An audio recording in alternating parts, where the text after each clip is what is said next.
back to Breaking Personal Growth class, and I am your instructor, Dominique McGee. How is everyone doing today? I hope everyone is doing well. Today I have a very personal but yet important conversation to have with today's class, and it's about protecting our children, being aware of the unknown. And it's kind of hard to do so when we're thinking about child abuse, physical, sexual, child neglect, and reckless endangerment. These are things that they stay on our heart. They stay in our mind, toiling as we are providers, as we go out to work, as we go out to handle other important things for our families. We're not around our children for the whole 24 hours in a day. So it's very important that we have a clear understanding with our children about what is safe and what is not, what is appropriate and what is not, and that you have created a safe space within your home that they can come to you and talk to you about anything that is making them feel uncomfortable, that may or may not be inappropriate, that is rubbing them the wrong way. Just having an open door policy within your home with your children, that they can come to you and talk to you about these things, and being open to listen to them and hear what is going on without immediately taking anger and rage towards them or taking out actions of blame against them in any way. And this is why it's very important. I'm going to give you a bit of a personal story of mine that happened with my children. With my older son, I was very young. I was 16 turning 17 when I actually got pregnant. And it was really difficult for me because I didn't really know how to be a mom, but I actually tried.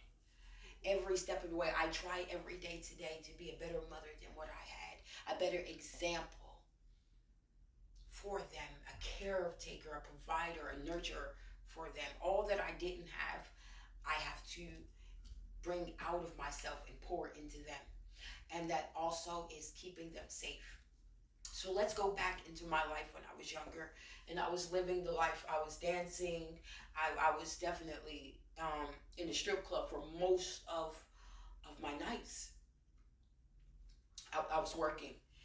And my older son was left in the hands of family on this side and extended family on this side. And these are people that I considered I trust. They care for me. They care for him. And, there's nothing that would immediately cross my mind that would happen, that would go wrong. Especially not thinking about sexual or physical abuse. You're not thinking about that. But are we thinking about the environment in a whole? The community environment in a whole. Now, my son had to be no more about 7, 8 years old at the time that these things started to develop into my life, which really played a major part in derailing me emotionally and mentally. Like, I couldn't handle it. I didn't want to handle it. But let's get into it. A situation came where someone was grooming my child at a very young age. And because I was so focused on providing, I was so focused on getting to the money that I had to provide anything that he ever wanted in any of our needs.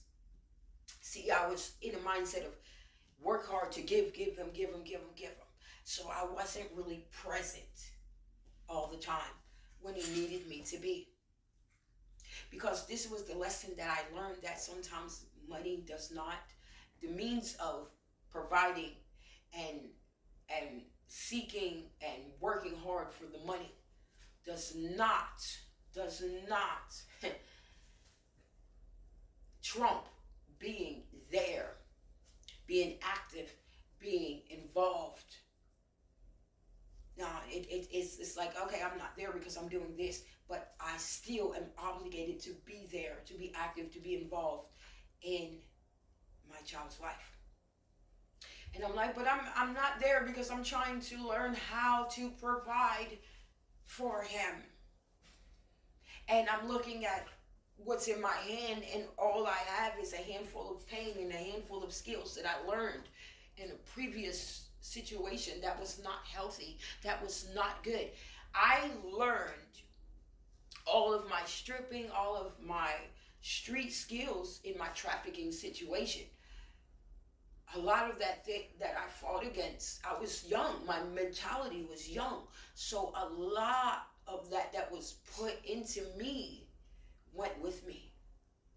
And when I got out, it was still inside of me, and I didn't have I had support. I had family, extended family that I could go and stay with at the time. I was able to get my child that kind of support, but emotional support, how to work through these things, like psychiatric support. Like, I didn't go see a psychologist. I didn't have a therapist. I didn't have these things until I began to go through real life mental breakdowns. I couldn't be a mother when I had all of this hellish things inside of me going on. I was breaking down. I was trying to kill myself. It was a lot. It was a lot. And I'm like, I'm free from the situation, but it was still inside of me.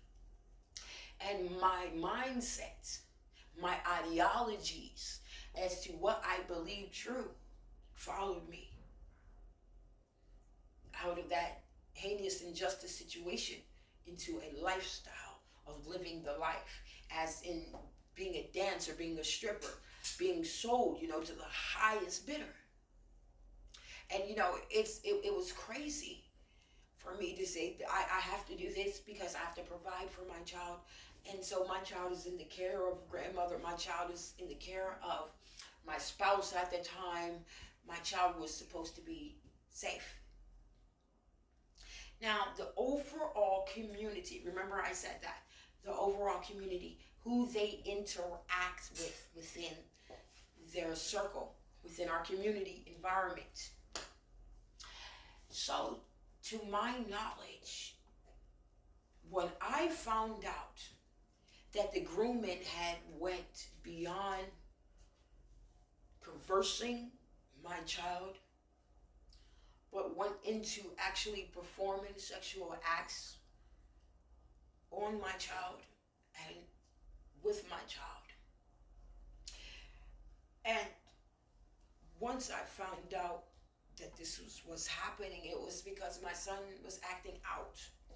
He had a resentment and an anger towards me that I didn't understand because I wasn't there. I wasn't seeing what was going on when I wasn't around.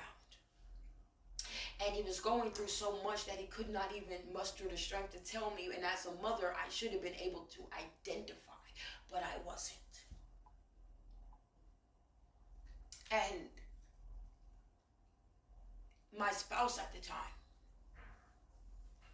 was around, but was not watching. The family that was around at the time were the kind of people that said, that's not true, that didn't happen, did it? No, it didn't. And that was the end of it. But come to find out that an older sibling of my son's schoolmate, someone he went to schools with, his brother, was introducing my 7-8-year-old son into sexual acts. He was inviting him there to play the game, inviting him to give him snacks, cookies, and everything. He was really cool. But in that hidden time where my son was in their house, he was also grooming my son sexually. All right, we are back after that short break. All right, so let's get into this. It's really tough for me, guys, because this is something that is coming from me.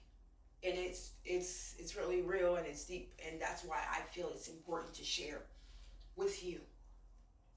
So they were grooming him sexually. And I was facing some serious charges because I didn't know this was happening. And by the time I found out that this was happening, the damage was already done. And now it all made sense that why my son created a distance from me, why he had a rage and anger towards me, because in a sense I had let him down.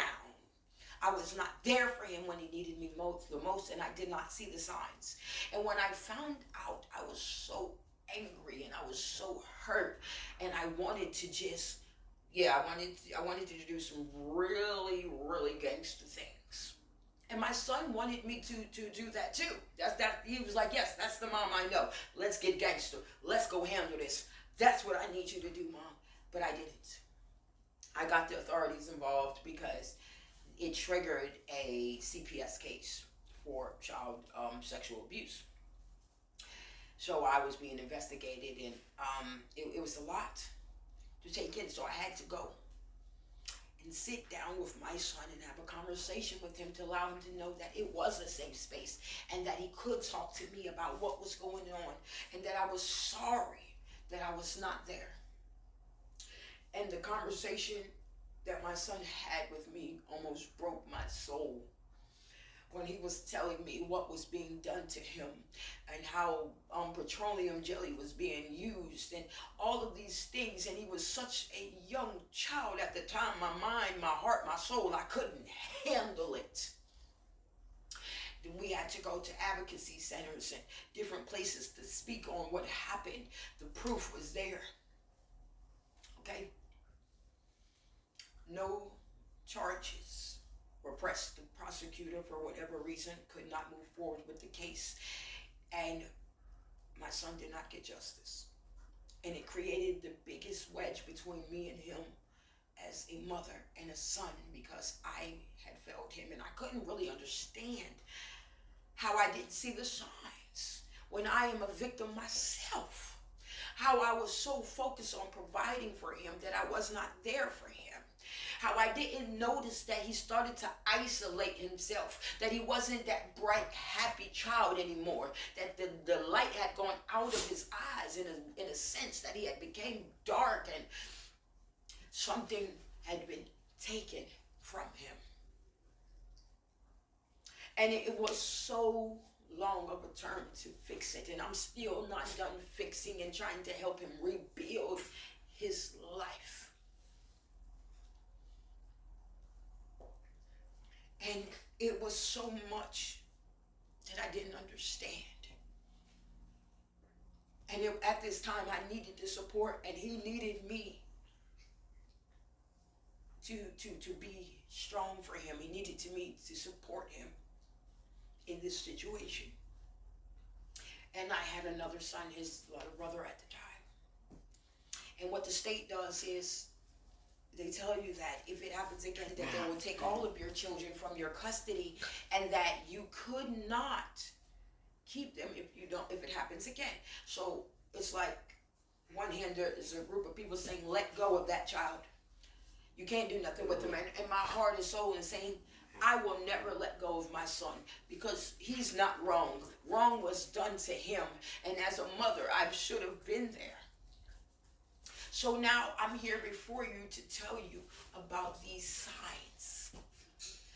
To being watchful, being mindful of protecting your children from abuse, sexual or physical. It's sublet signs, and you know, they're not all the same when it comes to our children, because our children can handle things differently. And by the second time of this opportunity happening again, it was with a familiar, someone in our family. They were inviting him over to play the game with him and to listen to him and to care for him and to give him money to buy things that I might have not wanted him to have, or to give him ways to go places and to do things that he wouldn't be able to do without their financial help or without them taking him or caring for him.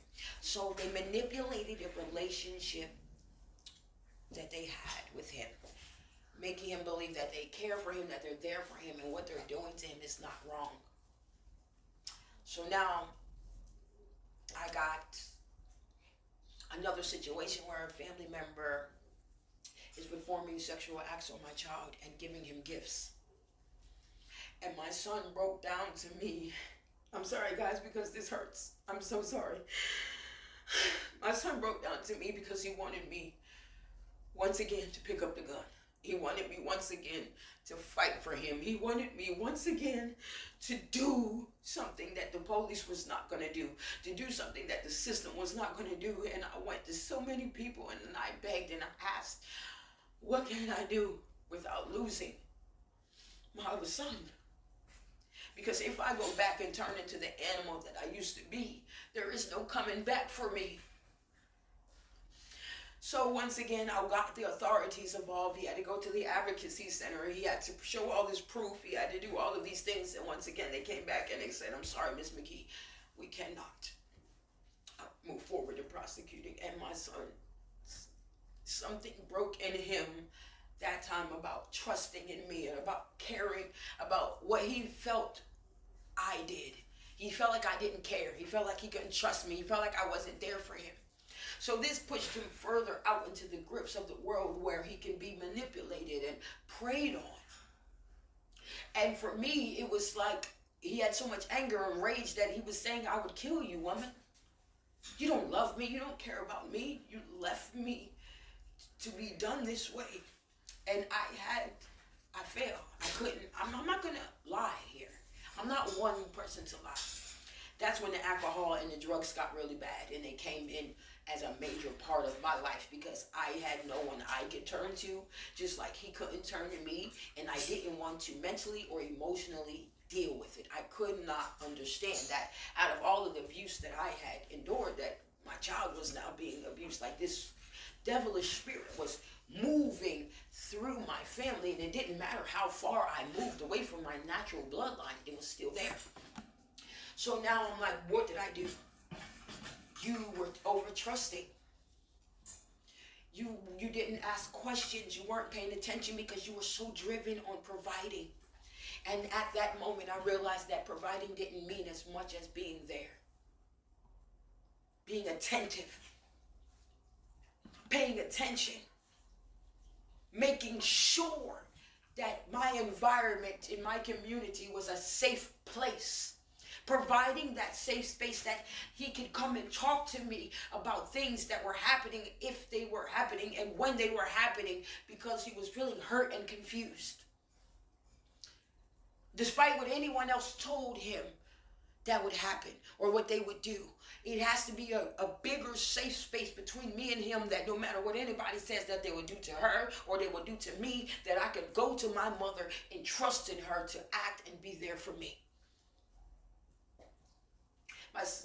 And the sublet signs of him isolating himself, and slowly, the life slowly going out of him. Him not wanting to go outside, him rebelling, him becoming extremely promiscuous.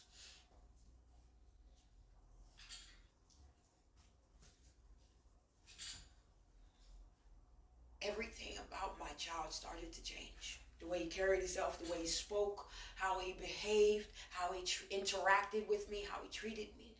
These were all signs. Screaming, help me, mother. Somebody is harming me, mother. And I need my mother. And now that I know these signs, now that I know that You have to stay on top of their internet connections and their friends and the connections with our family. You have to monitor the conversations and the interactions. You have to ask questions, and you have to have them uncomfortable conversations with your children about their bodies and about what is inappropriate and what is appropriate. You have to.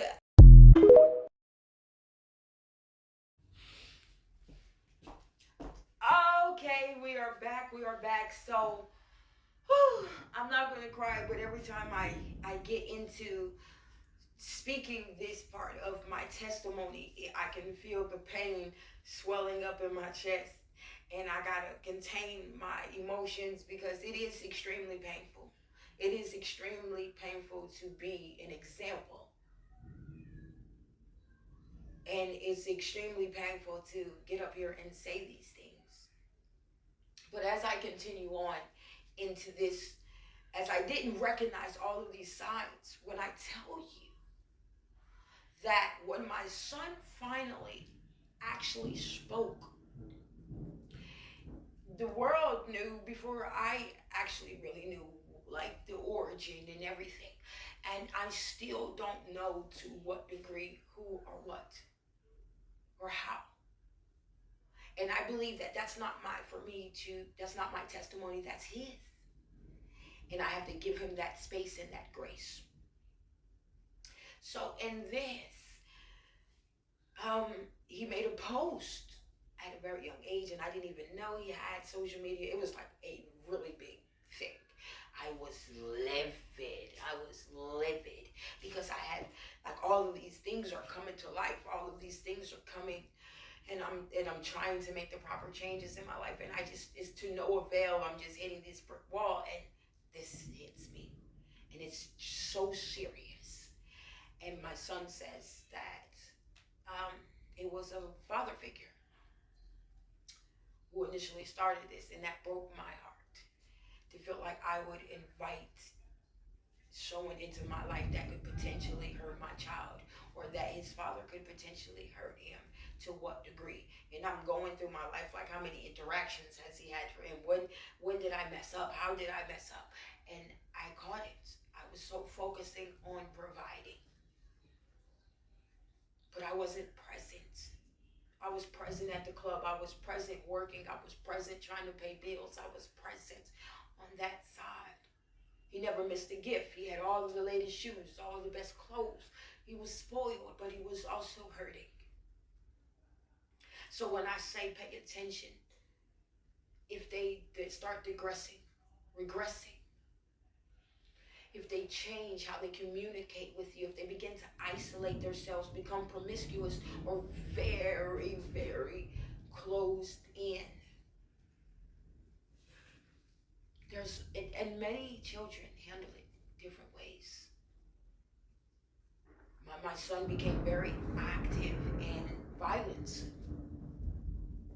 To me, it seemed as if he was speeding to death because something had been taken and he had to go and discover himself. And me as a parent fighting these things, fighting the system for telling me that I didn't qualify as a parent. It was something wrong with me because of this going on. Or it just wasn't a solid household because of all the trauma I had endured. Then obviously it was going to happen. It was a lot, and it was not a supportive environment at this time at all. So for me to stand before you today, and I'm looking a lot of my enrollees, you guys know you have children, and I stay on you, and I'm there. And it's because I don't want you to experience what I had to. Be present, create a safe space, have uncomfortable conversations about inappropriate behavior from others with your children. Let your children know that you will go to war and be prepared to do so for them. Let them know that no matter how crazy, wild, or something that may hurt them to a degree that they don't want to feel may hurt them, that they can still tell you. There is nothing that no one can threaten them with harming you or anyone else. They should still come to you and tell you. They don't have to suffer in silence. They don't have to go through the motions. Speak to your kids about being conversed with gifts. Speak to your kids about their vulnerabilities because they can be reached through their vulnerabilities. Speak to your kids about the potential inappropriate behaviors of others being drawn to them and imposing their sexuality on your child.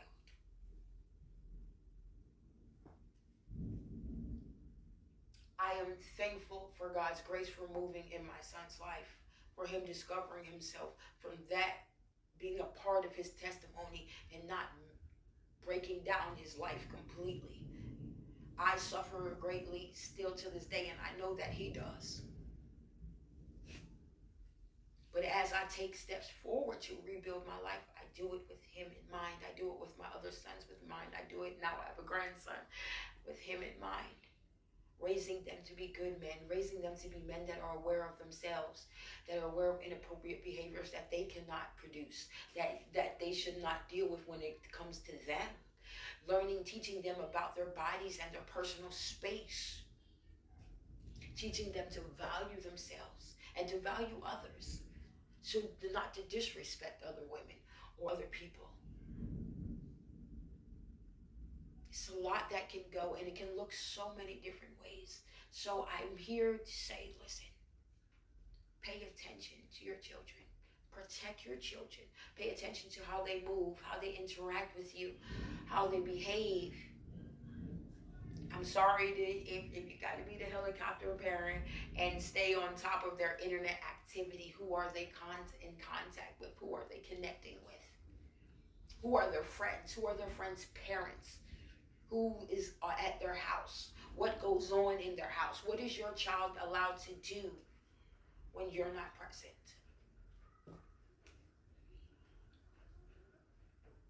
Once again, create a safe space within your home. Create a door in your house and make it plain to your kids. I don't care how wild and crazy it is. I don't care how bad it may be. You need to tell me. You need to bring it to me. You need to come in and sit down and we need to discuss it. Has anyone harmed you? Anything. Have that conversation. Because you don't want the feeling of your children going through this and trying to figure out how to get back to them. And if you are a parent who has experienced this, it's one day at a time, one step at a time, rebuilding that relationship with your child, creating that safe space, letting them know that you will be there from here on out. That it won't happen again, that you won't drop your guard, that you won't allow someone else in your life to hurt them. That you will be double and triple checking everything and everyone around them and within your community space. It's not to stop them from having fun. It's not to stop them from living their best life, but it's to protect them. Acting out extreme behaviors from one extreme to another. Isolation when around you. Just doesn't want to be around you, doesn't really have much to say to you, has a rage and anger towards you. And this could be because they feel you are not protecting them or you have not protected them. That it is, you put them in this position. You know, it has a lot to what they're, if they start coming home with gifts, if someone comes around and always trying to do things with them, always trying to cater to their emotions or feelings, you have to pay attention to their interactions and their relationships with others. Older siblings. And that is it for today. We will go forward in part 3 because it is storming once again here. You guys be blessed and stay safe. And please, get your worksheets done, get your workbooks done, and if you have any service requests, get them in before Friday so we can go ahead and assess the need. We thank you guys for coming to Breaking Khainzpersonal growth class. Guys, I gotta laugh and dance because it was heavy today. But stay safe, guys. Stay safe and stay blessed. And remember, if you see something, say something. Keep your eyes open. Have that conversation with your kids. Monitor their behavior. Pay attention to what is going on. Okay? And if something is or possibly going on, Get the authorities involved. And if you got to get gangster, let me tell you something. Don't make the mistake I did by not doing it. Because if I had to do it again, I'm pretty sure I would. I would get gangster. Because it's something that our children must feel, must know beyond all reasonable doubt that they are protected.